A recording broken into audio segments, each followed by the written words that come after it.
Hey everyone, and welcome to this explainer. Today we're doing something super interesting. We're taking a really close, curious look at the rhythmic, almost hypnotic lyrics of a highly popular abundance affirmation.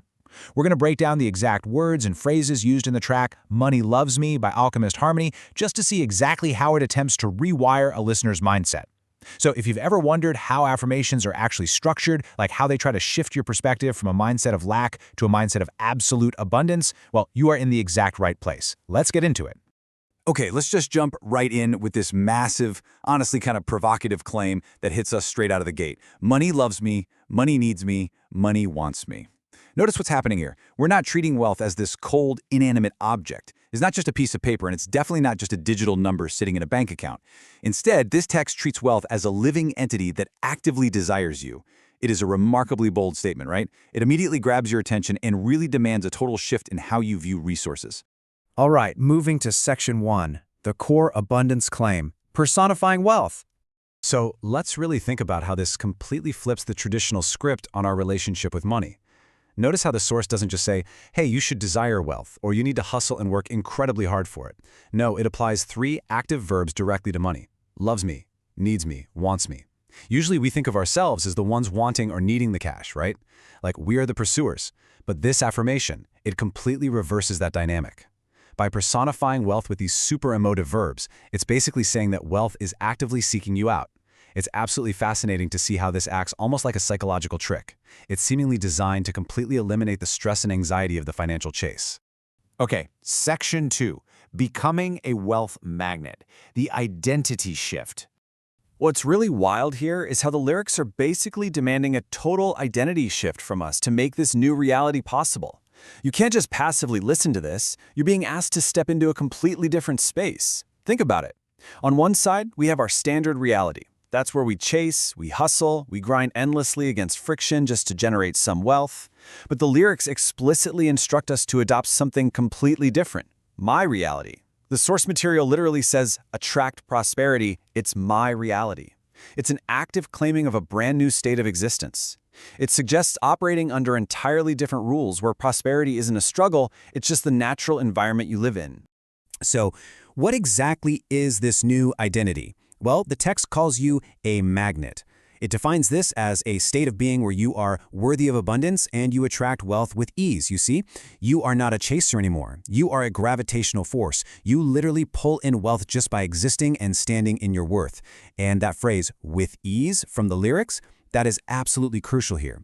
It deliberately strips away the whole concept of burnout. It replaces it with this idea that your very nature effortlessly draws prosperity to you, simply because you deserve it. Next up, Section 3, gratitude as the catalyst, the process of receiving. Okay, so the big question is, how do we actually activate this highly magnetic state?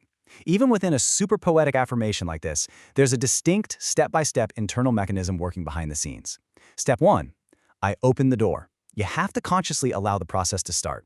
Step 2, express gratitude. The lyrics specifically tell us, with gratitude, I receive. Step 3 is the actual act of receiving itself. And finally, Step 4, believe. I believe. So you open the door to the possibility, you use gratitude as your practical tool to accept it, and then boom, you firmly lock it into your reality with belief. It's a highly structured emotional progression, basically designed to completely bypass your inner skeptic.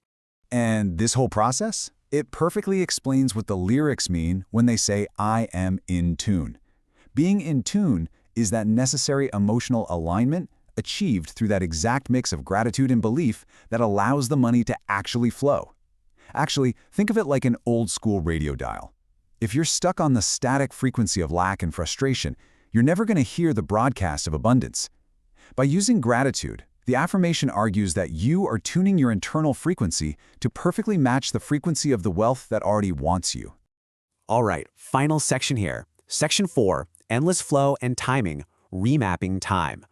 Let's actually map this out, because the timeline this builds for the delivery of infinite supply is fascinating. We can literally track the specific timeline the text promises. Look at this. It starts right now, in the present second, when you declare, I open the door. From there, it immediately bridges to the near future, reassuring you with the phrase, it's coming soon. But it doesn't just stop there. It ultimately extends out into endless time, promising a result that is flowing endlessly.